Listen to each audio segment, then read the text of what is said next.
Right, hello everybody, and welcome to this week's episode of Between Two Fans with your two fans. I am Steve, and the man with me is Mr. Dan Skold, sporting a very a bit of a throwback shirt from the Varsity years, back when we used to muck around on a cricket field on a Friday night, and basically play what was a better version of the IPL.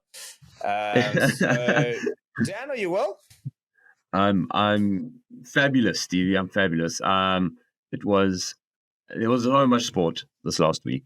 We are about to go through an incredible dry patch, so I'm just trying to lap it all up. Football international break, end of the Six Nations, no cricket, pretty much. That's on TV at least. But today I'm absolutely buzzing, excited to be here. Yeah, okay. Well, it's a long weekend down here in South Africa. We've got Thursday off. Well, must be nice. So we're gearing up for a short week. Tomorrow is pretty much the last day that a lot of people are working. I've got a bachelor's tomorrow night, so that's how I'm going into the long weekend. So it's a big shift incoming in the next few days. Speaking of big shifts, Dan, let's talk about predictions last week, because I want to know what we're looking at and how we fared. Yeah, Steve, you would want to know. Let me tell you. For those new around here, what we do every week is we predict 3 different matches, or the results of 3 different sporting matches. And Steve wins. Well, it's proving to be somewhat correct. So currently Steve leads 4-2. I'm trying to mount this comeback. It was actually a tie last week, 1-1 each, and we each got a draw in the third fixture. But Stevie, let's start off with the cricket. It was Titans versus Lions. Stevie, you said Lions by either 15 runs or 3 wickets.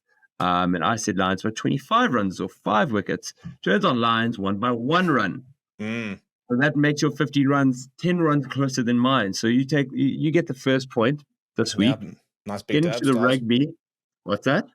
Nice dub start with. Yeah, I'll take it. Yeah. Get into the rugby. We went England versus France, as we thought of the closest game. Did prove to be the closest game, although all of them were.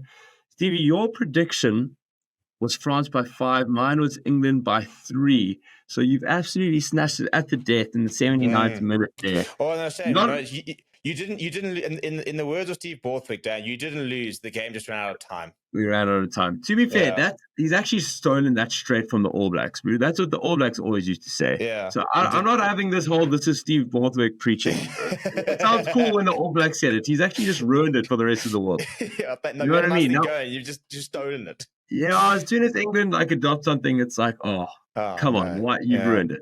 This isn't fun anymore. If they were to go to a 6-2 split with the bomb squad, they would be like, now you got to hate the bomb squad. Yeah, exactly. Yeah, exactly. I mean, when there's Dan Carter saying that or Artie Severe, you're like, yeah, what a sick thing. And then Borthwick's like, well, no, you didn't. You just lost.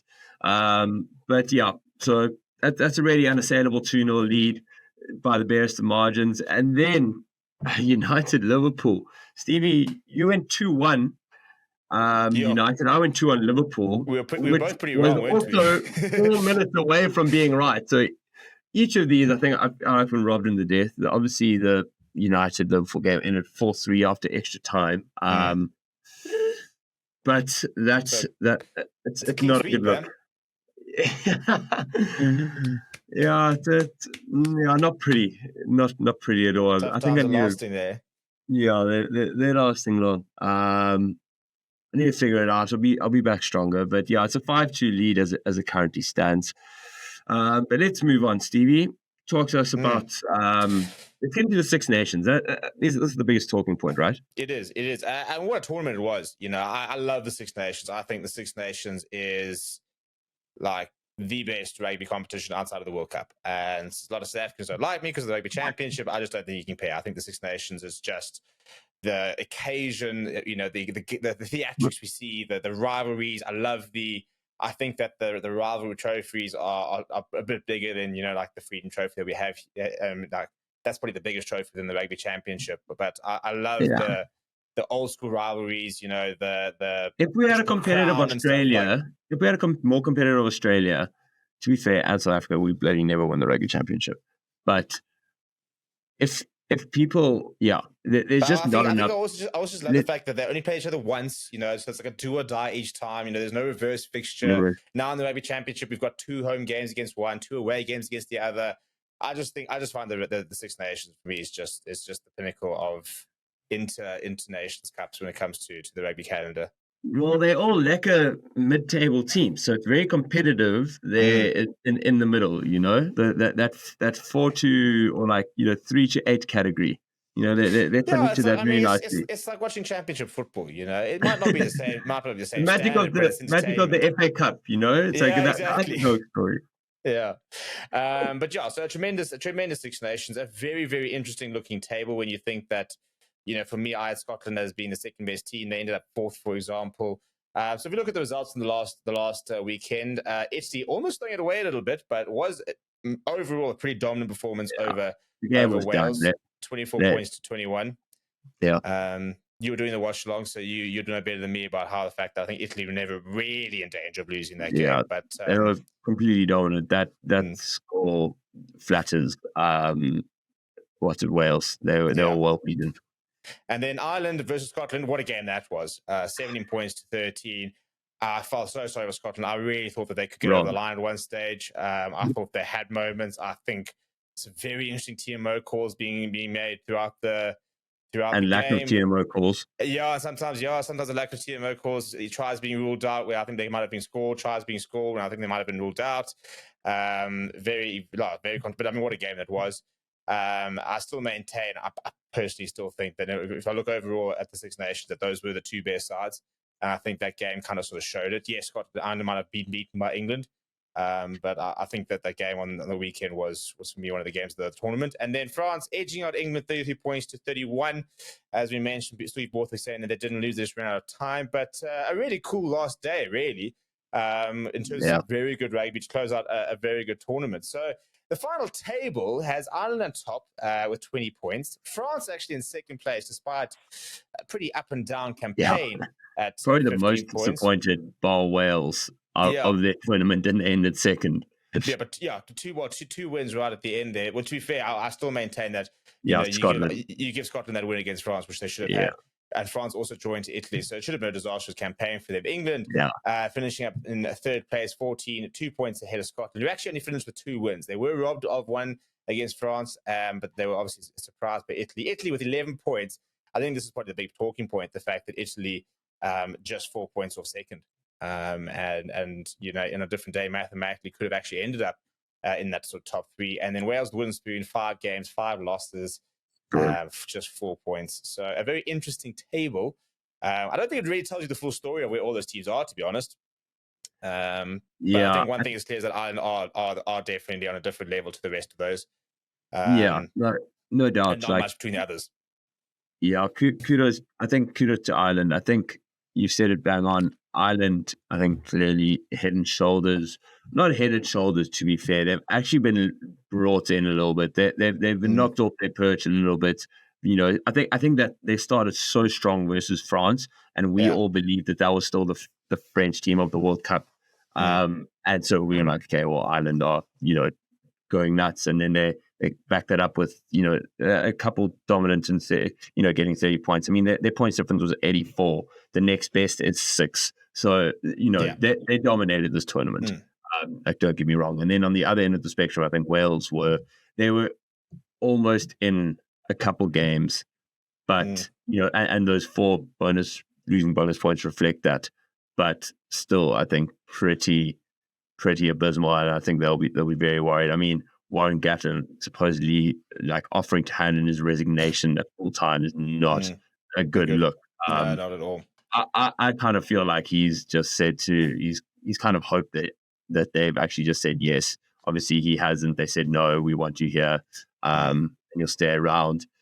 But for me, I think if I were to change this around logically, I think the only thing I would change is probably flip around Scotland and France. I think France got incredibly lucky this tournament. They had the Gobisi penalty that hit the post, and obviously which he should have been able to retake. Yeah.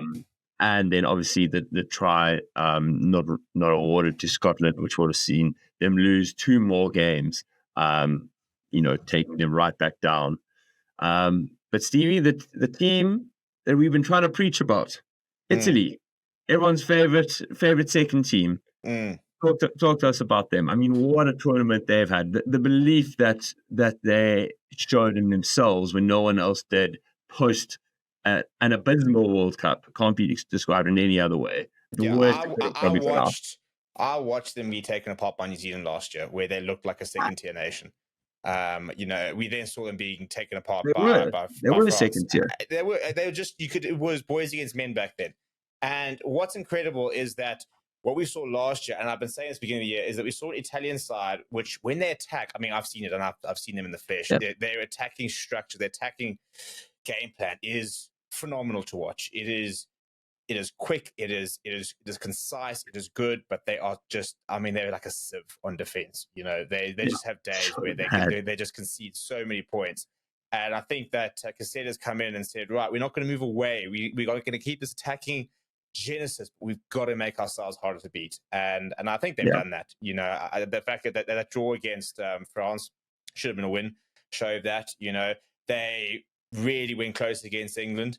So, and then they beat Scotland. So it was only really Ireland that just decimated them. Apart from that, they were in, and had they got that victory over France, you add an extra 2 points to that point tally. You take 2 away from France, and they sit there, right up in between England and Scotland, and in third place. So I'm really excited to see what happens. I mean, Michel Namaro, who people were putting on fraud watch last year, saying, well, is he actually even the best starter in this Italian side, let alone captain? I mean, he had a phenomenal tournament, top in tackle charts, hitting rucks. He's just, Paolo got busy. People were saying, oh, maybe he's a bit of a flash in the pan. Well, I think now people are saying, well, actually, no, we're talking about a genuine world-class number 10. Tommaso Menoncello being nominated for player of the Six Nations, and I think he might actually get it. I think he was tremendous. I mean, Jean-Ignace Brex also needs a big mention. I actually went on the Six Nations site and voted for him just before we started this. There we go. Submitted my details. Email me all the spam. I need a vote for Menoncello. No, so I think that there's really excited, and there's warranted excitement around Italy. They're moving up the world rankings, and I'm very excited to see what they're going to do come end of the year when they take on in Australia or in Argentina, when those sort of fixtures get confirmed. Because I think that there's some upsets coming at the end of the year. Big time. And also, they've still got the stigma of losing to Italy. It's a bad thing. And they're shaping up to be a good team. Well, they've now beaten, in the last 2 years, they've beaten Wales consistently. They've beaten Scotland now. They've beaten Australia. They drew against France. They're no longer just this other side. They are comfortably. I look at Italy as the same as playing in Argentina now, to be perfectly honest. In terms of the challenge they can offer. No, they're not that high. They're not that high, Steve. They're not making World Cup semi-final. This team does not make a World Cup semi-final even on that side of the draw. No, they don't. They don't beat that Wales team last year. With bigger. They did beat that Wales team last year. No, but at the World Cup, the Wales World Cup team, I don't think they do. I think they're close. The Wales World Cup team looked a lot better because they were with Australia, who were dreadful. No, I'm saying, but that Wales World Cup team was just beaten by Argentina, and I think Argentina would have dismissed even this Italian team. But they're reaching that conversation, right? Which is in itself impressive, because for how many years they were kind of, everyone was saying, well, let's just get Georgia in. And I was a part of that because I was sick and tired. And I still think there should be some sort of, relegation promotion, maybe every couple of years. I know the history is there, but we won't see it. We won't see it because you can't down Wales or if England come last or something like that. Even if this is like a playoff game, or something with the next best. I don't know. There needs to be something for other teams. But Italy were phenomenal. I think I do think a lot of these teams, like bar Ireland, the rest are kind of mid-tier. I mean, England, I think, were probably the only team England and Italy were the only actually teams that improved from the World Cup. Would you agree? Yeah, I think that's fair. I think Scotland have. I think Scotland were disappointing for me because I think that they continue to be that team that we know can pitch up and can be competitive, but they've got that really bad performance in them. And until they get rid of that, I think they're going to continue to not be rated. I think Greg Townsend's got to go. My biggest problem is who replaces him. I think that's a similar kind of vibe with Wales and Warren Gatland. It's easy to sit there and say, right, well, the Teds need to roll, but is there a coach out there that can do the job? I mean, look, Scotland throw all the money. Hey, I think Jacques Ignan goes to Scotland. Yeah, bring him in. I mean, they play a pretty attacking style of rugby. Yeah, similar to expansive wise, similar to the All Blacks. They need to tighten up a defense. We saw how good the All Black defense is. Obviously, internationally, caps or coaches with a bit of pedigree are hard to come by.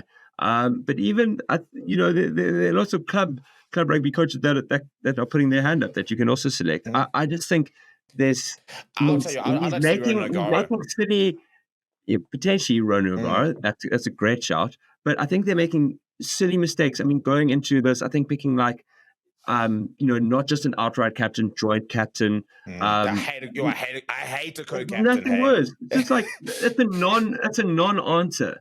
It's literally, you could not sit on the fence anymore. People need to look at someone, even if it's just metaphorically. So I think he's done it amazingly to get them to this point. They keep on fumbling when you feel like they could just grow into something more and they aren't. So I think for them, they need to move on because this is a special generation for Scotland. It doesn't come around. Or else they need to look at the backroom staff. I mean, look, for example, at what Sean Edwards has done, moving to France, stuff like that. There's no doubt there need to be a bit of a rejig, whether it's a case of keeping Gregor Townsend at the helm and saying, right, well, where do we need to improve? Let's bring in stuff like that. That's what I think the Springboks have done so well in the Rusty era, is that they've brought in people at good times that have added a bit of extra parts here and there to just refresh things. And I think that's sometimes where I think that over in Europe, I think sometimes they get too reactive and they sack somebody at the top with the entire team, and then a brand new coaching team walks in and takes over. And it's inevitable, head coaches want to have his own assistants and stuff like that. But, you also sometimes throw the baby out with the bathwater when you just press reset, as opposed to going and saying, well, there's aspects here, if the coach still has the belief in the dressing room, how do we give him what he needs to be able to bring out the best in what's already a workable structure, but something needs to change. So I agree with you there, whether it's, a full reset or whether it's rejigging a few things, there does need to be changes, because I think the Scotland, I mean, I look at some of those players. I mean, I think Hugh Jones is one of the top 13s in the world at the moment. I think they've got some very exciting players. But the golden generation is going to go by without being able to do much. Similar people are saying a little bit about France, that they talk about this golden generation, this French golden generation, and what do they have to show for it? Won Six Nations. There's a certain amount of truth behind that, Are they going to be able to bring it back? I mean, Ireland, for all that they went out in the quarterfinals, they've got Grand Slams, they've got Six Nations trophies, but obviously it's going to be an elephant in the room. But I think it's similar kind of vibe with Scotland. We'll see the same thing with Italy for me in the next 10 years as well. Yeah. No, you need to, I think they all need to be able to kind of stamp their mark, because they felt like they went through they all peaked kind of at a similar time, France, Scotland and Ireland, but they don't want to leave this era without anything to show for it. Obviously, they missed out on the World Cup. There's going to be another World Cup in 4 years or 3 years now. So the similar teams will still be there. But Stevie, you mentioned one of the best 13s in the world. Let's get into it. We are going to do a tournament 15. And we can go 1-1-1-1 and go through our lists and debate who we think were the most prominent in a particular position over the course of the tournament, based on form and purely personal bias and opinion. I agree. Can we set some ground rules very quickly? Yeah. Just one ground rule. We don't play players out of position. None of this, Bundy Aki at 13 because we like him and want to play him into the team. I agree. I agree. Yeah, that's not to the score. Yeah, we can't. Yeah. As long as they played that position in the tournament. Yes, yeah. So, for example, an Ollie Chesham who played at lock and then played in the flank, you can have him in there either. But we're not suddenly putting, flipping Ty Furlong at loose head because, we want to have two tighters in the team. No, I hate teams like that. It drives me up the wall. Yeah, no, it's, again, bloody fence sitters. Get them out. Yeah, correct. You would never select that team. You'd never select them play in that position. Therefore, you can't put them in your team with that team in the tournament. Nonsense. Right. Well, should we start with the front row? Cool. I'll let you start off. So I think if you look at the front rows, you probably have to go.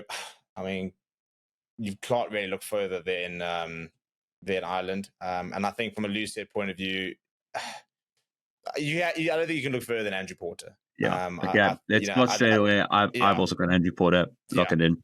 Cool. Next. I enjoy Pierre Schoolman. I think he goes on the British Irish Lions tour next season. Good. And I think that Fachetti's been a nice player for Italy, but Porter's been was the top loose head for me. Yeah, definitely Porter for me. 2 was a tough one. It was head or heart. I've gone with the head eventually. Dan Sheehan. I mean, he's the fifth highest point scorer. I really wanted to go Nicotera. I love him as well. I think he's such a cool player.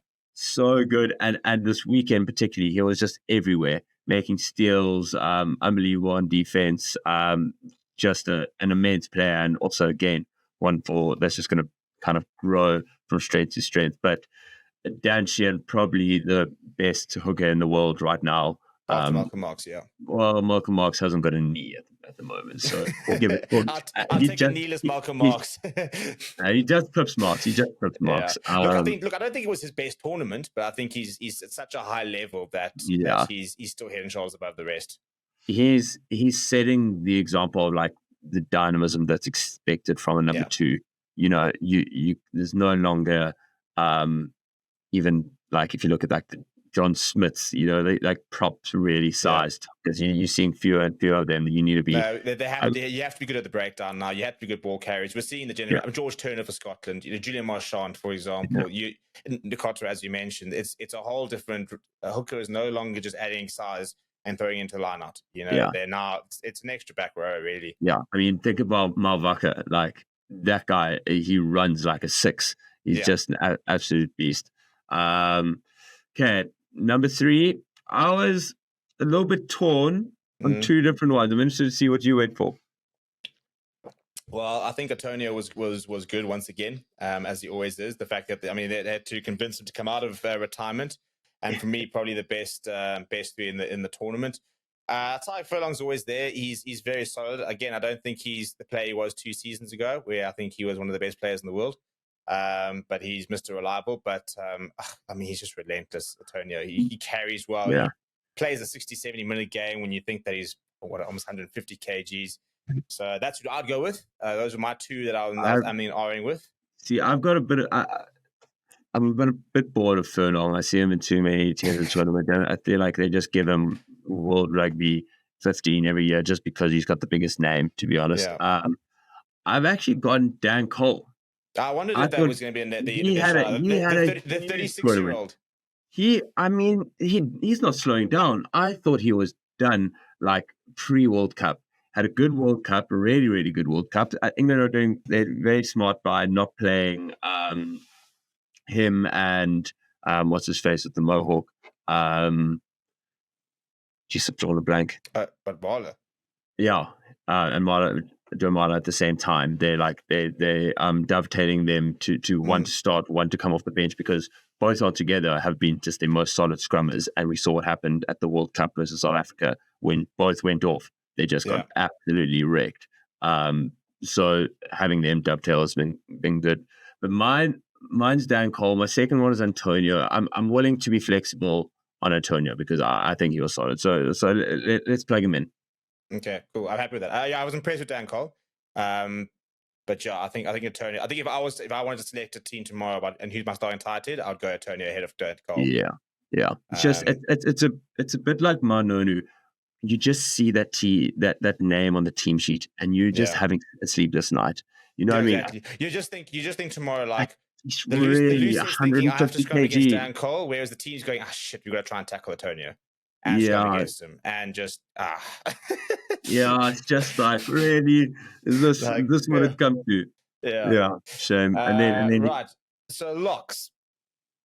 I'll start off at 4.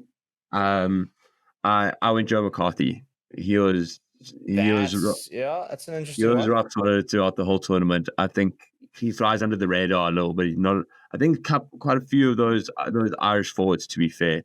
For me, it was head and shoulders. I didn't think there were that many others that stood out for me.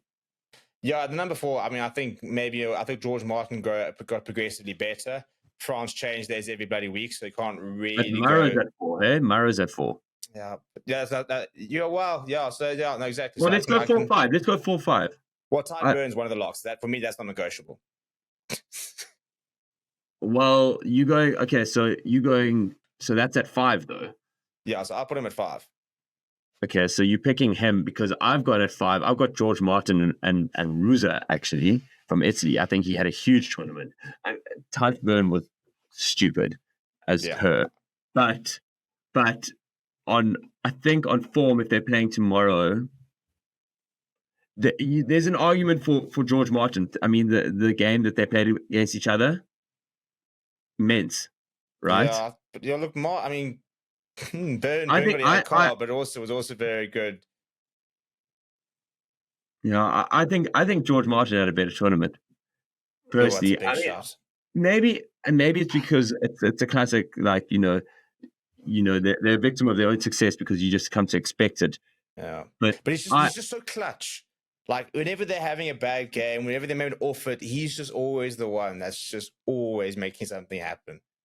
I think if you take who misses them more when they're out of the team, I think Ireland have enough backup without him that fills in that position. I think without George Martin, this England team is significantly worse without him. I think Ty Burns is one of the top 3 players that go into the team sheet for Ireland. After it, but right now, probably Bundy Aki and like. Okay. So we have at 4. We're happy with Joe McCarthy. Yeah, I'll give you McCarthy. Unless the George Martin play at 4. I mean, I guess he can. I was gonna say I'm amenable as much as I said, different positions, but I don't really mind locks if locks can play. Yeah. Okay, well then let's go. Big of a stretch. Yeah, so let's Martin, go. Ty Burn. Yeah. Okay. Yeah. I'm happy with that. Okay. Let's settle that. Okay. Number 6. This for me, this entire loose trio is very interesting. I think we're probably all going to agree on the number 8. Yeah. But yes and no, but yeah. So this is when my the bias and the heart fully took over. I'd say for the next 5 positions, but yes, let's continue. Yeah. So again, and it's difficult obviously because France have different numbering systems than the other teams. So you look at blindside and open side, and look, to be fair, I think even the concept of blindside and open side is becoming quite fluid these days. So there's a lot of players who are throwing their throwing their names into the hat. I thought Francois Croce was massive for France.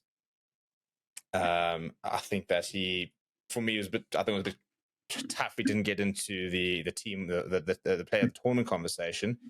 I'm giving you a flat no there. I don't think he was close to that conversation. I think. I mean, he was good. Granted, he was good. I think there are 2 others that are above him that I'm picking in my team tomorrow. In the loose forwards. In the loose forwards in number 6. I'm going at 6. I'm going. I would rather have Ollie Chesham and closely followed up by Sebastian. Yeah, but to be fair, you'd go Chesham and Croce because I said Croce at 6 or 7 for England because look at the type of player. Okay, well then let's pick off flanks at the set like we did with the locks, kind of interchangeable. I'm going Michel Lamaro at 7, and I'm going Chesham at 6. Can't argue with Lamaro. 105 tackles over the tournament. I think it's 30 more than anyone else. Captain, probably. Given the armband, why not? Galvanize the group. So he's not leaving from this team.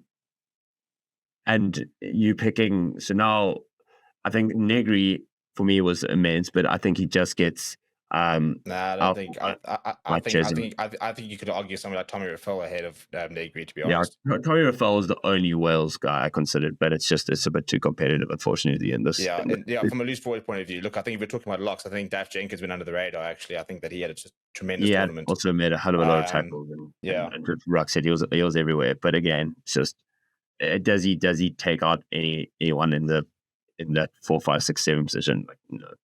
Always. Yeah, look, I also think there's a little bit of recency bias when it comes to Chesham because he grew into the tournament the last couple of games. He has been a bit inconsistent prior to this tournament, but I think he was good the entire tournament and just became a lot more physical. I felt he's always been a big guy, but actually starting to put in big hits. So yeah, I don't know. For me, that's why 6-7. Chesham Lamaro. What do you? See, I would probably go Cross Lamaro. I feel like I've given you enough here. I think I'm going to put my I was going to say, let's look at the scoreboard, who finished above, but it's France. Yeah, exactly. No, I'll give it to you. You can take the heat. Okay. When we throw this up on the socials, you can take the heat. So we're going Chesham and Lamaro. Yeah. And at 8, we probably can't look further than Ben Earl. Yeah, it does have to go to Ben Earl. I mean, again, as much as I don't want to, as much as he does celebration for a knock on, and he can be quite a likable player. He was just different. He became world class this tournament. He took that step. Yeah, he put his name up there. That he's the first name on that England team sheet every single week. And undroppable. Notable mention to Caelan Doris again, makes him a success. Just like good, I noticed the amount of work and just the performances he continually puts in for Ireland. Yeah, I mean, I thought Wainwright tried hard in losing performance, but I didn't think he was his best tournament. I think that Jack Dempsey is quite understated. And my boy Lorenzo Canone just didn't play enough. Otherwise, he probably would have walked it because he's one of the best heads in the world. Get out of here. Back the lad. Okay, Ben Earl, lock it in. 9. I think this is also a walk-in, surely. Yeah, it's Gibson Park, and who else is going there? Yeah. Cool. I think the next best was Alex Mitchell in the tournament. Yeah, I think he had a good tournament and also has put that kind of solidified his spot at 9 for England. And I'm not going to tolerate Nolan Nagaric conversations after 2 good games. Yeah, it comes in towards the end of the tournament. I was tempted to bring him up. I saw that. I wanted to jump at it. That's the definition of recency bias. It was a long tournament, and he can't just come at the end, put in 2 couple of good games, and all of a sudden be like. It's Jamie Gibson Park. Would take Jamie Gibson Park out of this Ireland team, and they're in a lot of trouble. By the way, Conor Murray does not provide the same amount of. I think Craig Casey for me was the future. I'm a massive Craig Casey fan. Yeah, he is good. He is solid. To be honest, I still actually don't know why they're still going with Conor Murray over him. I think Conor Murray is well over his sell-by date at this point. Phenomenal career, but GC's holding on. Yeah, I think it's just probably the experience and bringing it up. But yeah, I think Craig Casey. I think he's 24 years old or something as well. I think he will be the natural succession. Now this one I'm very interested to see what you go with, because I feel there's been a lot of recency bias when it comes to the 10 chat. So I want to know where you're at with the 10 chat. So who are we talking about? We're talking about George Ford. We're talking Paulo Gobizzi. We're talking Finn Russell. We're talking Jack Crowley, and we're talking Sam Costello. Thomas Ramos had two games there, so you could look at potentially talking about him. I'm not talking about Marcus Smith, who had about 10 minutes there. We can check out Costello as well. Those are the 10. That's the 10 chat. Where are you with the 10 chat? I know where you're going to be, and I'm not there. I know. I've gone with got BC1, and my second my bench is not who you're going to want. It's Ramos, because I think he single-handedly turned around that French campaign. He was immense at 10. Immense. No, you have to, you have to consider him as a kicker as well. unbelievable. Best kicker in the world. Him and Pollard. 2 best kickers in the world, maybe Richie Moe. He doesn't miss. He was literally the reason that they won their final 2 games. Yeah, that's a big chat. I mean, they probably would have won where against Wales. Yeah, they would. But that's the England game. I could have played 10 against Wales. Okay, but the point is, it's Garbisi. Garbisi is my number one. Garbisi is my number one. I'll accept the Garbisi chat. I'm not with you on the Ramos chat. Okay, well, give me your 1 too. I want to give credit to George Ford as well. He proved a lot of people wrong. George Ford for me grew into the game. I might put him in there just for that disgustingly good offload this past weekend. The hands as it came past, and he just passed it along. Yeah. But I think this season we saw that for me, the British and Irish Lions 10 for next season's lockdown is Finn Russell. I think he plays behind the tournament. I mean, 5 of the tournament. 10 of the tournament. Yeah. 10 of the tournament. No, he went. No, Steve. He went missing. He went missing at big moments in the game. This is the problem. Every single thing that Scotland did well this tournament revolved around him. But also a lot of bad when they let France back into the game. A lot of it was down to poor kicking decisions and wanting to do too much. He's still guilty of wanting to do too much. No. He's got out so many errors this tournament. I think he still puts the British and Irish Lions shirt on, but that's because Paolo Garbisi's not there. I think if you look at the team, that's a tough one. I'm saying who's going to miss that player most, and they're probably equally weighted for both of their countries. They are so integral to what they did. You just have to look at what Garbisi did Italy in this tournament, their success. Yeah, okay, how much three try assists, Finn Russell 3 try assists. I'm busy trying to see if Thomas Ramos had a try assist. I'm looking at Gail Fiku. I'm looking at Charles Sullivan. Look at conversions. I'm looking at Conor Murray with the try assist, Bandiaki the try. I'm not seeing much of Thomas Ramos here. You can go if you want to look at Thomas Ramos. Go to the total points section, and then you'll see it. Cool. Yeah, so 8 points on Finn Russell. Just by the way, only 8.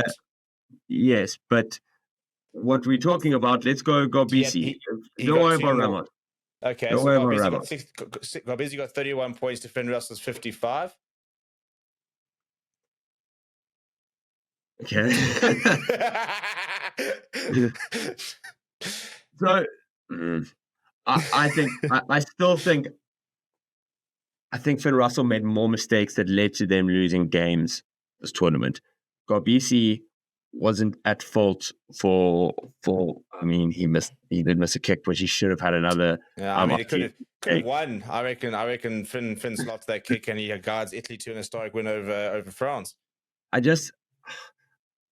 He's still too much international. Like, I think, but I'm thinking tournament, Stevie. Not just the player. Yeah, but that's what I'm saying. I'm looking at tournament. Who are you picking? You're not going Garbisi. I'm not arguing that he's a better fly-off. I think Finn's a better fly-off. I just think Garbisi, this World Cup, the way he brought in that back line, he is carrying a very young team on his shoulders. As I said, I'm happy to concede the Garbisi. I mean, I'm a Garbisi stan. Garbisi is the reason I've got an Italian shirt sitting in my cupboard, which cost me €100. You know? But so should we just bring this to a close? And I'm happy with the Garbisi. I'll concede the Garbisi. I just don't back the Ramos shout. Okay, we'll go Garbisi.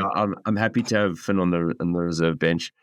Number 11. Oh God, this is it. If I hear James Lowe's name, I'm walking out of this podcast. He is very, very quick. No, it's James Lowe. It is. No, it's not James Lowe. It is. I will put anybody else into this team ahead of James Lowe. You criminally disrespect James Lowe. No, he was terrible for the first 3 games, and then clashed up and scored a few tries towards the end against. No, he made so many mistakes. He's terrible in the first few games. He was dismantling France. I did every single Ireland watch along. Okay. The mistakes he makes, the missed tackles he makes, the tries that they can see because he flies off the radar. Do you know how many pictures there are of people diving into the corner with James Lowe looking, going, shit. So obviously, this is a conversation between James Lowe and John van der Merwe. Right. Well, I suppose, in theory, you could. Who's yours? No, I'm thinking because I'm saying in theory you could have both. You could have low at 11 and Duan at 14. No, there's no ways you're leaving out my boy Damien Penaud. No ways. Penaud has to be there. I'm sorry. With to be fair, Duan and James Lowe both outscored him. Yes, but also then go look at try assists. You don't see either of those players anywhere close. But just look at Meters' game. My two are James Lowe and Penaud. Both Meters, 1 and 2. Meters' game is such a. I think Meters' game, for me, post-contact Meters' game is what you got to look at, because Meters' game means that if you pick it up on your trial line and you run it back towards the half line, you've gained 50 meters. Yeah, fair. But I think most of these players sweep anyways. Maybe James Lowe a little bit more than the rest of them. But that also means they're only doing that because he has the best kicking game out of any of these players. Duan van der Merwe, don't you dare try to put that on that Oak's toe. Duan van der Merwe, you give him the ball and jump to run. People are saying, he should play 12, 13. It's like, no, he can't. He's not enough. Doesn't have enough ball and hand skill to do that. He's a person who's just immense, good at beating one-on-ones. The one person we haven't mentioned that I could throw into the conversation, I'm a massive fan, is Monty Ioane. Yeah, no, notable mention for sure. He's just, again, got from like strength to strength, super integral to that Italian team. But I don't think he's matching up against Penaud. Just. I think Penaud. Can we agree on Penaud in the 14? Yeah. He's the best 14 in the world. Yeah, he's the best 14 in the world. Just unbelievable. And so James Lowe's 374 meters doesn't tickle your fancy against a Duan van der Merwe 283, almost 100 more meters. I'd rather go with the Monty Ioane 297. Monty Ioane, do we want to go Monty Ioane? Should we just ditch James Lowe? Okay, Monty Ioane. Yeah, he's in. Huge. I love that, actually. Sorry. Are you going to let the guy?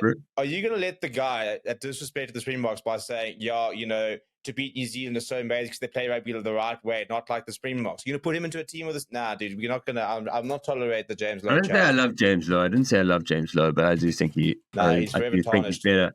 If I think of someone who I'd rather the Springboks, I'd rather James Lowe. If James Lowe didn't have that left boot, he wouldn't make the side. Yeah, but he has a left boot. That you can't exclude that, Steve. That's like saying Andre Pollard didn't have a right boot, he wouldn't make the side. Andre Pollard's a fly half. James Lowe's a wing. James Lowe dismantles teams because of his kick. It's a big part of his game. It's a big part of Ireland's game. Can't take a left pass out of like a scrum off, Okay, let's go center partnerships. We need to speed this up. Inside center. I don't think we need to have a conversation about that. Okay, I did a Bundy Aki. As a notable second, but Menoncello was just too sick. Okay. We probably do need to put more flipping Irish players into this team, though. Yeah, that's the issue. We know we are disrespecting them, and that's why I said from 7 it was just Italian players, because I'm also not accepting anyone but Ignacio Brex at 13. I know Hugh Jones was immense, and I love Hugh Jones, but I think we go 12 Bundy Aki. We need to have a bit of green there. Dude, this I'm actually looking at this. We're in trouble with this team of the tournament. We've got like 5 Italians, I think, in it. No, we've got 4 Italians. I don't think we can have. That's what I was saying. So I do think if we're actually picking a team tomorrow, we still got Bundy Aki. I think, but then we and Brex is fair there. Okay, the 15. 2 together would also be wild. Yeah. Oh, I mean, you're not breaking that line, and they are breaking the line every time. Okay, 15. Who's your shot? I mentioned this one from you. This was the weakest position. Yeah, for me. And I'll tell you what. I think Hugo Keenan's getting into a lot of other people's. He did miss 2 games though, which for me is a bit of a tough one to throw somebody in there that kind of missed almost half the tournament.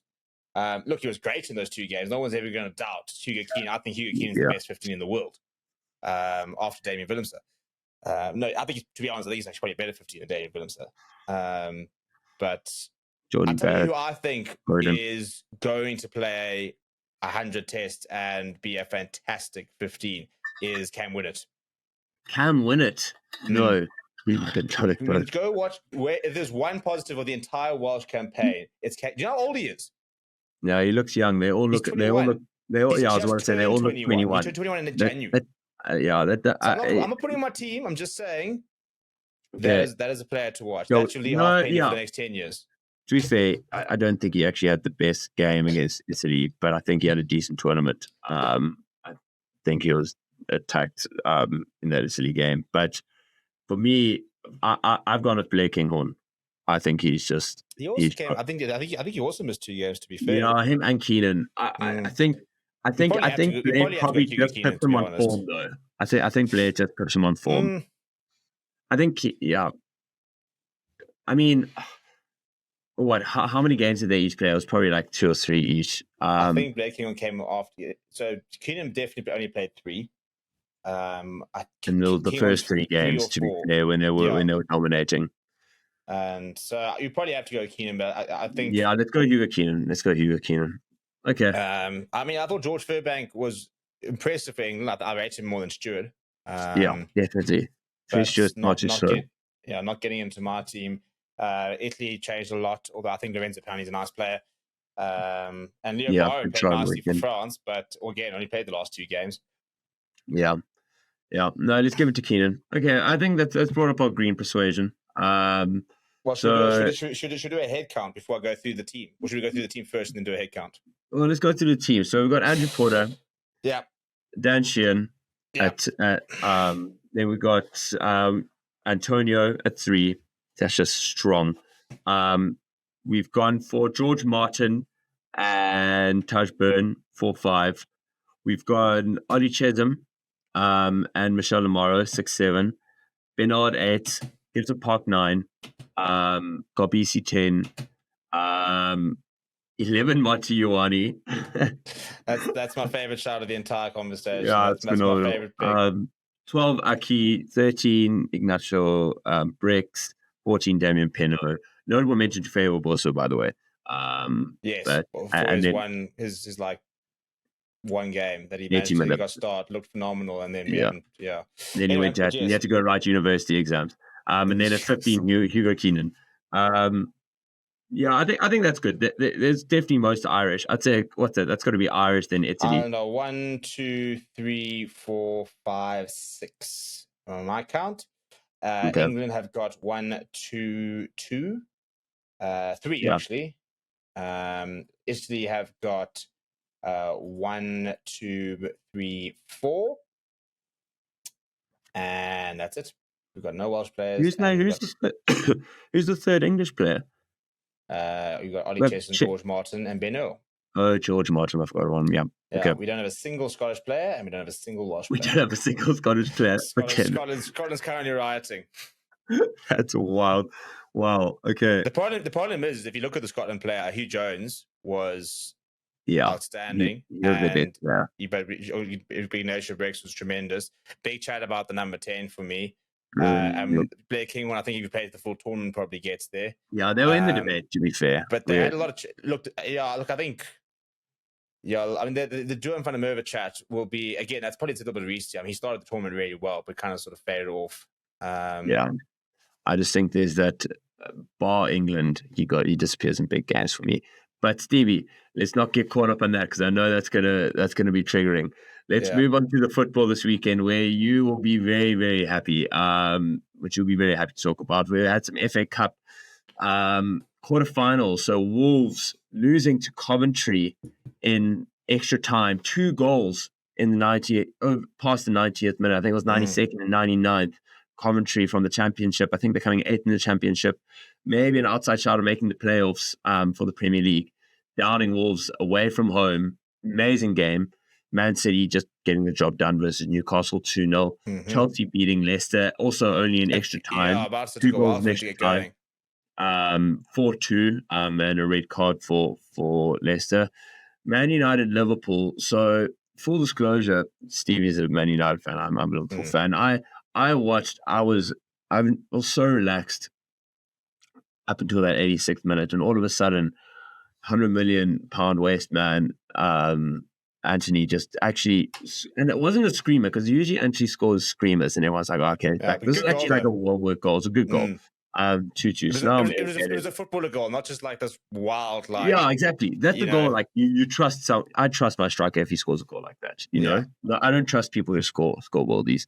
And I left. I had a commitment. So now I leave. I think it's 2-1. I check. We go 1-0 up at halftime. And Stevie, and then as I got home, I saw Man United score. Full disclosure, I haven't even looked at the highlights. I've not looked. So I fully tapped out, and I don't know if I will. I've seen the Diallo goal. I mean, I don't know what's with Yokes and having the biggest randoms who haven't done anything, in the last year. All of a sudden turning up to an FA Cup quarterfinal. But fair play.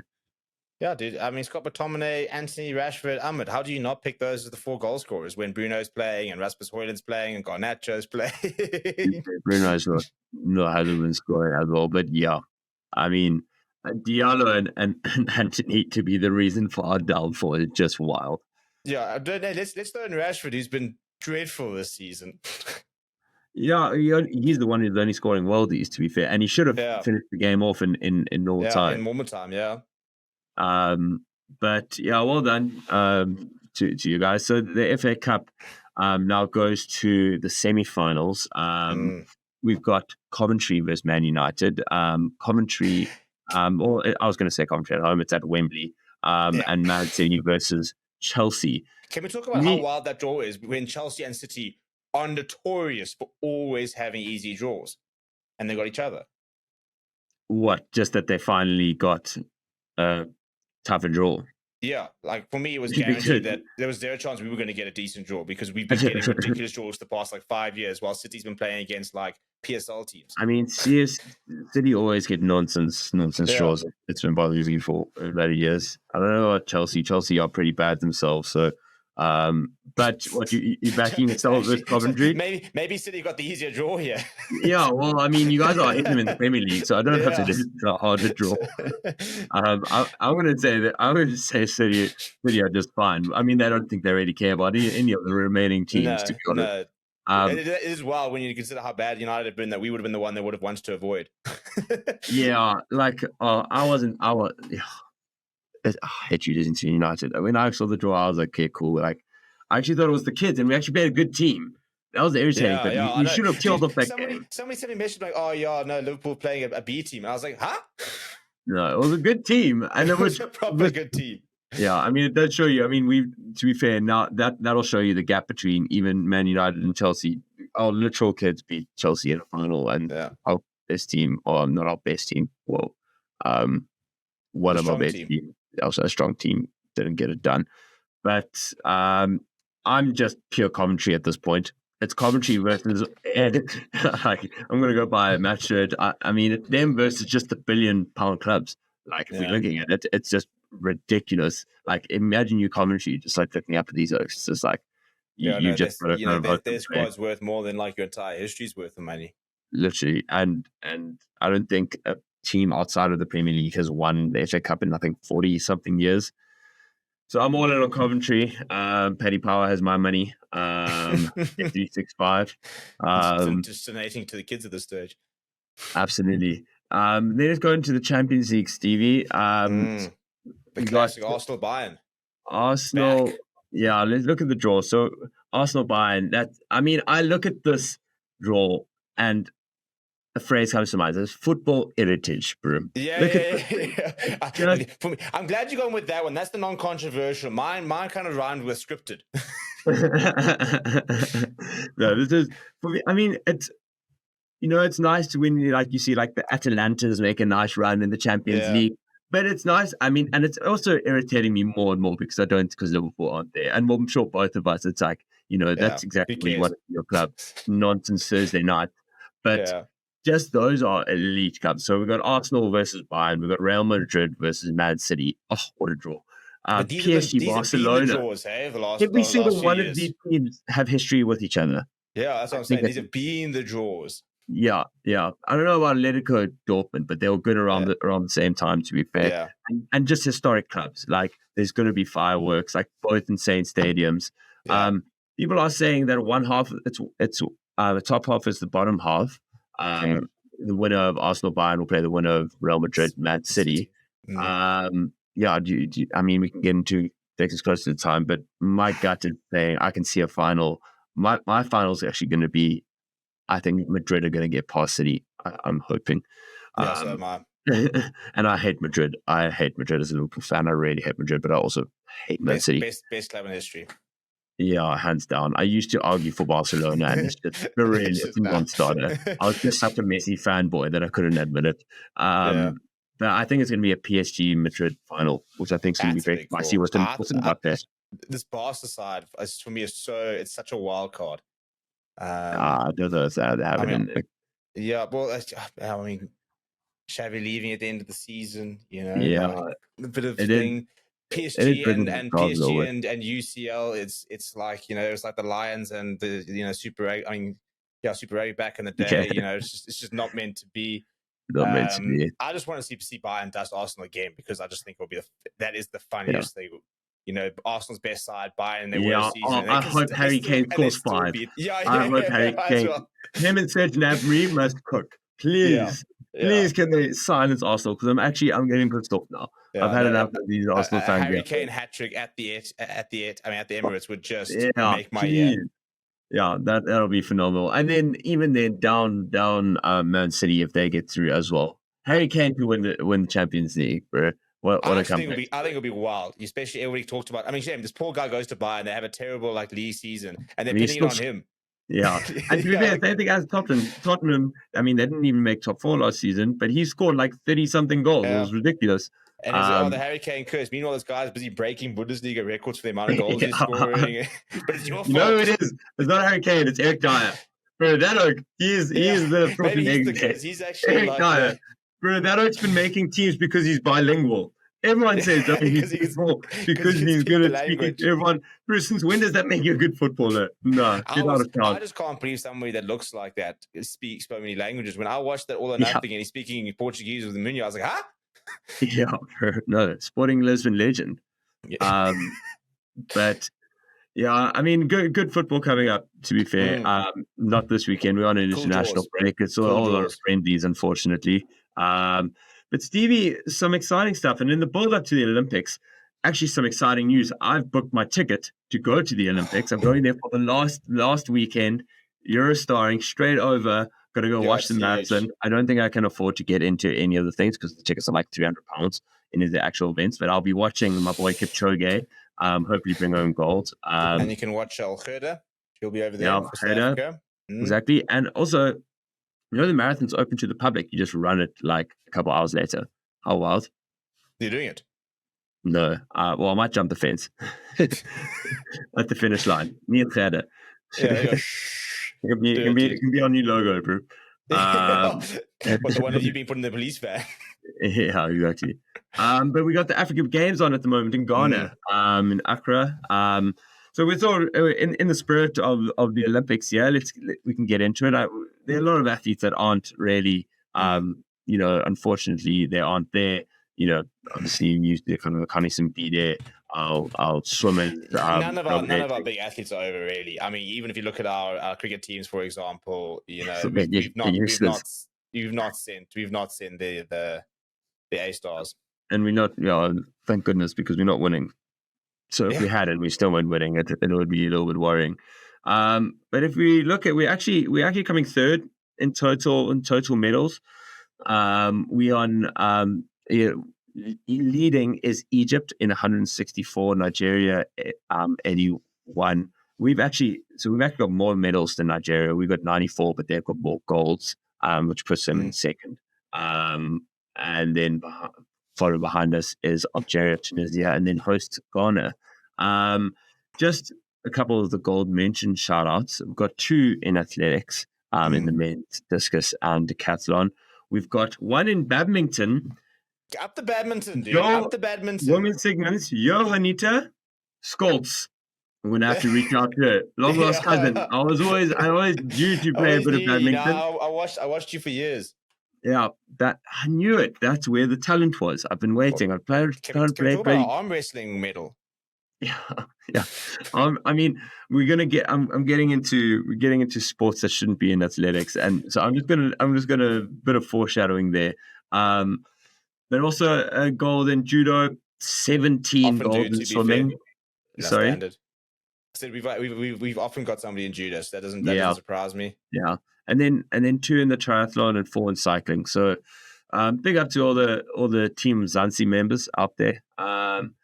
But big news is that the hockey team have pulled out because of safety concerns. Essentially, they don't want to get their team injured. I mean, it's sorry excuse for an Astro. They've what looks like thrown a tablecloth over a field and kind of allow them to play.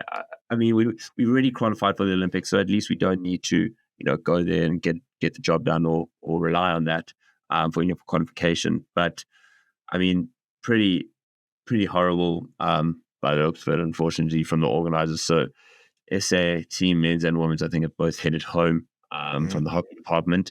But Stevie, I want to get into a little topic that I like to call Olympic sports that shouldn't be Olympic sports. But and they're categorized by 2 different categories. And one it's not when it's not the best people. And another one is that when it's just not a sport.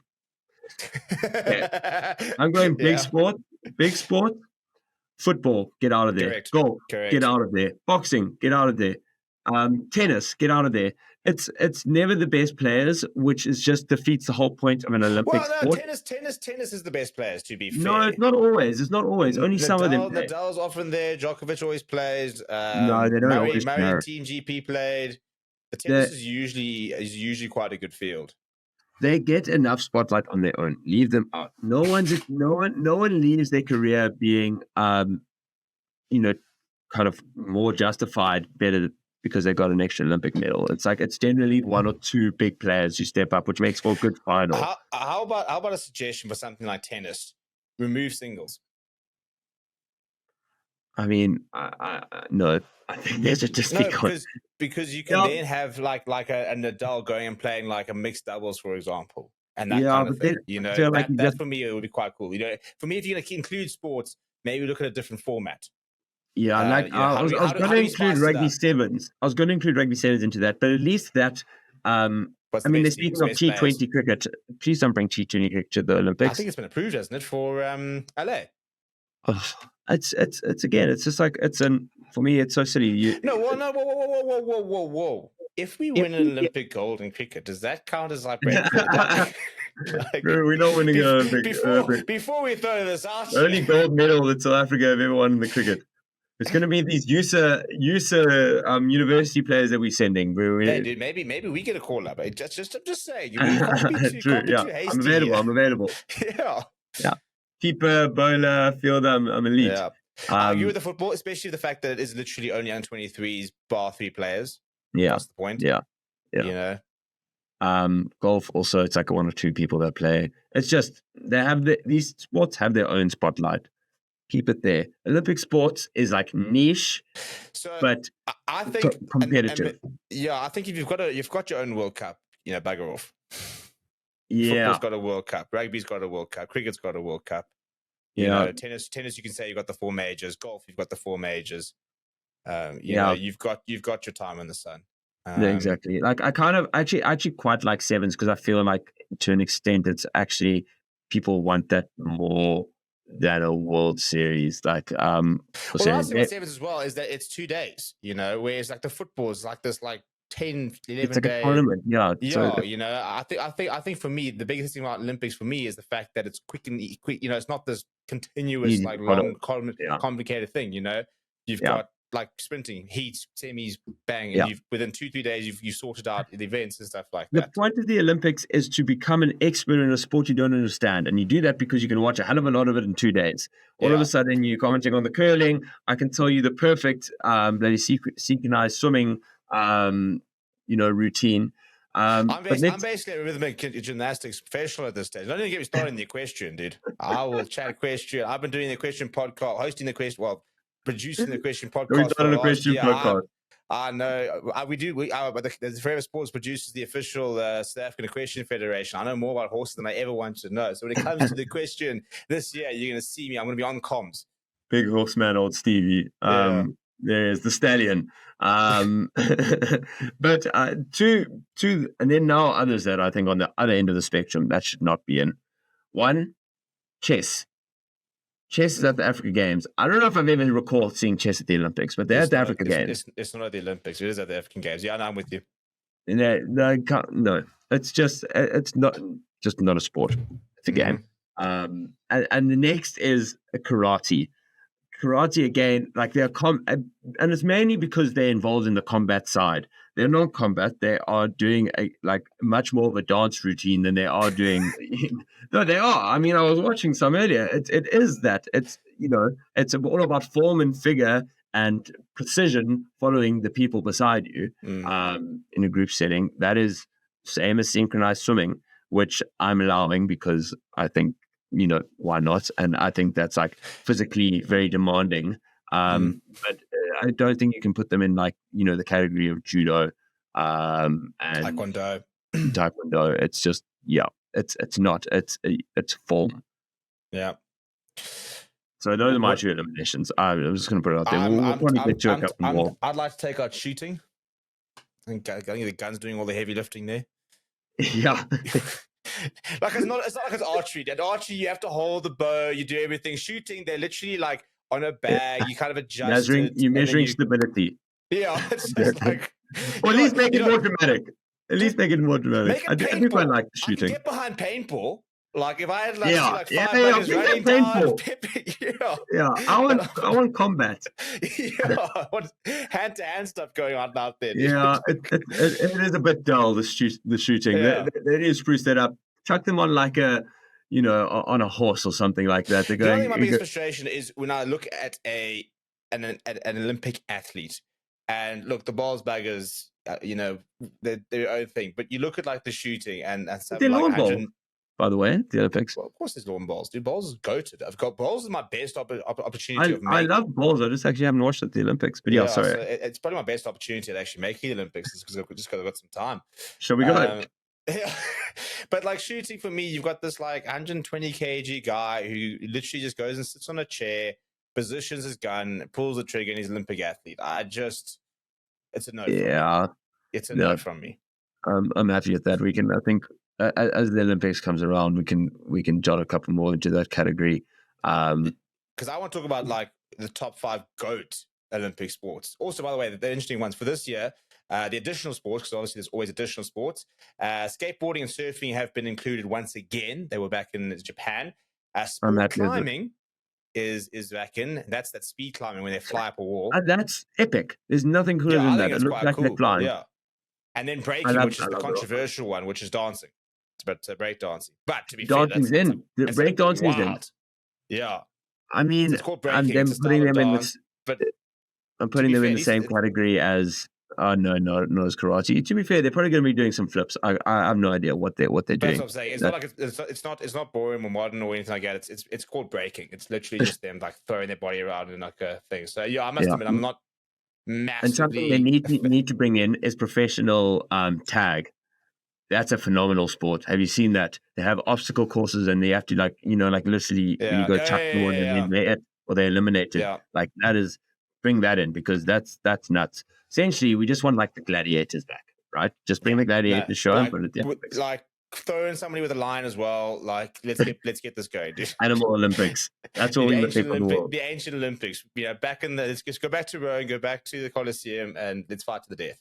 I also saw an old Australian swimmer put down some money. He said, "Pay me $1 million and I'll take steroids on purpose." And that's the thing, though. But that whole record, the Juiced Olympics.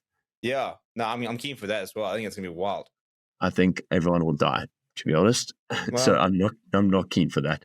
We'll find out. But I want to say top 5 go to the Olympic sports. Which are the Olympic sports that make the Olympics the Olympics? 100 meters. I mean, I feel like athletics is probably the sport. It's the best. It is the biggest event of the thing. So it's characterized always by the athletics and swimming for me. Those are always the top 2 biggest events, categories really. Yeah, I like the swimming relays. So we're happy 100 meters. I think the ones that are always crazy to watch is like what's it called?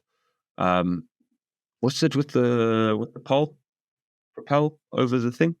Not high jump, but you now you completely flip and throw me now. Yeah, well, we can't remember it, so it's clearly not that good. Pole vault. Athletics is number one. Let's just go with athletics because I see. So you're going categories. Because I'm busy looking at the 41 Olympic sports, and athletics is considered a sport. Swimming is considered the sport. We'll go swimming too. I always like rowing, but I think that's just because we do well on it. I love rock climbing. Big call. Not sure I'm putting in my top 5 go to the Olympic sports. I think for me, I'll go rowing before that. Rowing before rock climbing. I'm happy with that.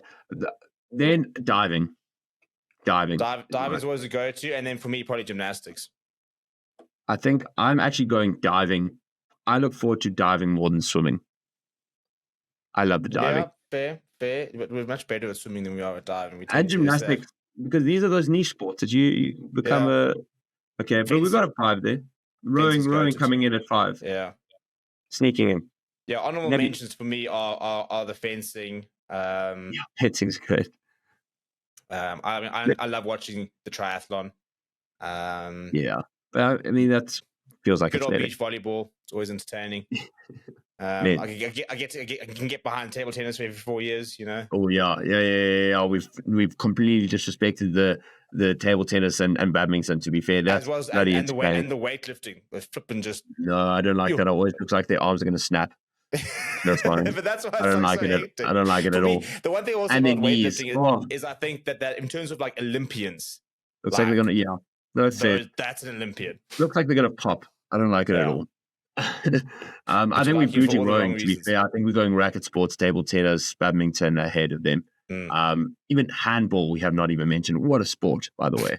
Oh, I love a handball. I wish we had it. I reckon I could rock handball. Yeah. Okay, Steve, we went way over time. Yeah, let's quickly get into our final predictions for the week. But the good intro to the Olympic season. I'm excited for it. So we have got because there's pretty much no other sport on international football break we could do, but we don't know what teams are playing. Is the IPL and the cricket coming up, which is very exciting. Again, don't really know what teams are playing. So we're going to go with URC, all 3 games. Rugby. Considering you run a rugby YouTube channel, this might put me on the back foot. Alas, rugby is usually my worst one, to be fair, when it comes to predicting. Sorry? Rugby is usually my worst sport to predict, so you could be in luck here. Okay, well, we're going our three. Let's start off. We've gone Connacht versus the Lions. Stevie, your boys going and visiting the Irish. How do you see that faring out? Yeah, there's no Henk in Vegas, so I'm not sure I'm even going to bother watching it. That's tough. Yeah, Weapon X, my boy. Yeah, Nahamba's back to cook. Connacht, it's such an important game for us because Connacht are ahead of us on points. A win could put us ahead of them into top 8. So I don't really know what Lions traveled quite well actually at the beginning of the season. So I'm gonna have to back my boys, which might be the dumb thing to do. But I'm gonna go Lions by 5. I think it will be a close game. I think we'll be in it regardless of the result. So I'll go Lions by 5. Yeah, I'm going to reflect you just on the other end. I'm going to go Connacht by 5. I think whenever I see South Africans play in Europe, I just have no faith. Seeing them in Ireland when everyone's wearing like long skins on their legs and their arms, it's toast. 40 pitch, Yeah, I know. 10 people in the stadium because that's full capacity. And Connacht, they're a good team, to be fair. I think they'll beat. They'll beat the Lions. We've got the Stormers hosting Edinburgh, Stevie. Stormers a bit of an up and down season, really. They're kind of sliding into mid-table. Like the qualification, they're going to really have to be fair, step up to win this. Well, they're currently outside the top 8, so they're virtually playing almost playoff games going into these last few weeks. Edinburgh has sent us a good side. Duran van der Merwe's back, Piers Koeman's back. There's They'll be leggy, though. They'll be leggy. Yeah, well, geez, you look at Duan van der Merwe without a shirt and tell him he's going to be leggy, but I won't tell him that. I'll tell you. Yeah, I'll pass on the message. But yeah, I do think Stormers, in theory, have no excuse. They're at home. It's hot down here. I'll start because you started the first one. Yeah, I was going to take full advantage of that. I probably should have, but I'm also Stormers. I'm going to go Stormers by 10. I think it's going to be decently convincing. I'm going to go Stormers more than that. I'm going to go Stormers by 14. I think they'll. Damn it! No, I think they're running quite a few. Okay. So I need Stormers to not do too well. Okay, the win, but not by a lot. And then finally, Sharks versus Ulster. Can the Sharks add to their single victory at home versus Ulster? They are at home. I'm not sure if that helps. I think their one win was at home this season. Yeah, what are we seeing? Ulster having a bit up and down, to be fair. I feel like they were very strong in the beginning, but now kind of sliding off a little bit, but still top half. Should I kick us off? Yeah. Cool. Ulster by 10. Arsenal. Sorry. Ulster by 10. Okay. Ulster by 10. For me, the Sharks side have been horrible. Ulster have been a bit up and down, but I mean, Ulster are currently ahead of them by 24 points. I mean, how's that for really putting into display how bad the Sharks have been? I just think I was thinking of points difference. I was like, oh, that's not too bad. It's like, no, points on the bloody log. Like, what the hell, Sharks? What has happened? Stevie Kitsel's coming down here. He's coming to cook. Get some freckles back on him, bro. He's probably losing freckles up in Ireland. Yeah. I've gone Ulster by 6. Okay, so I think a bit more resistance. Sharks love a losing bonus point. They love a losing bonus point, and they will guarantee another one, in my opinion. Well, they have to. I wouldn't say they love it that much. They love it more than winning. 5. Yeah, well, they like anything more than winning, apparently. So that's where I'm going, Stevie. But an exciting weekend. Also, got Bulls versus the Drags, which you'd expect. Dragons' points difference is currently minus 220, and unfortunately, I don't see that. 120. That's it. The Bulls' difference, by and the Sharks are losing to them. Can I just point out that the Bulls' points difference is 147? So we're talking about the highest points difference. We should have actually predicted on that game. That's an impossible game to predict. Just in terms of how many points. I mean, it's almost 400 points in points difference between them. Let's do it. No points associated, but I'm going to go Bulls by. I'm going Bulls by 45. Bulls by 60. Okay, I think Bulls are a bit second string. I think they're away. They're away. No. I think Jake. I don't know what Jake's going to do. But the Bulls C team can dust these guys. Bulls have got so much depth at the moment. Anyways, I mean, you've got Devin Williams playing instead of Willie LaRue. I mean, that man's going to cook. Yeah, he does like cooking, especially against Peter Gomez just signed like a 5-year contract renewal. Like really, they're on 2028, 24 years. Wow. They're operating over there. Yeah, other games. I'm worried. Glasgow Warriors versus Cardiff. I think that'll be a very good game. Ospreys, Munster. Will be Ospreys at home. So maybe there's some hope there. Scarlets, Benetton. Scarlets at home, so maybe some hope, but I think Benetton will get it done. Then Zebra and Leinster, or is Zebra hosting them? The Zebra. Yeah, up the Zebra, please. Well, I'll tell you what. They're not doing that badly. They're 13th. They. You want to talk about a team that loves a losing bonus point? They've won the same amount of games as the Sharks, but they are 4 points ahead of them. Yeah, true. They also beat the Sharks. That was their. They also beat the Sharks. I remember that. But yeah, Stevie, yes, we yappa this episode. But thank you so much. That was very entertaining, and I mean, we said there was so much sport to get through. It's going to be a tough one next week. Some pickings in a week's time. So yeah, exactly. But exciting stuff on the horizon. Some more African games. We're going to touch on the African games, or there'll be some.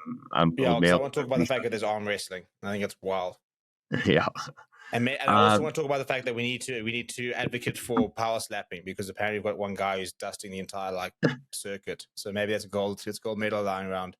Trickus' brother. Yeah.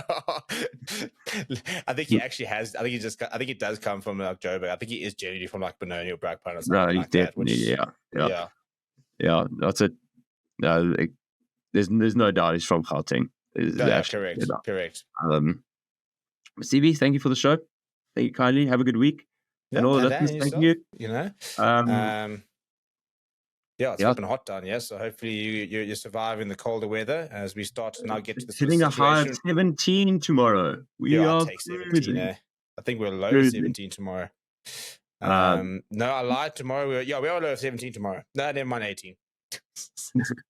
Okay, now we're boring people.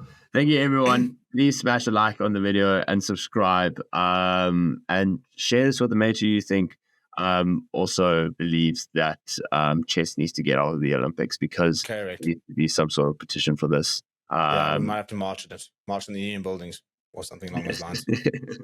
Yeah, straight to Paris. Perfect, Danny. Well, have a good week. Thank you. I'll see you in a week's time. Thank you.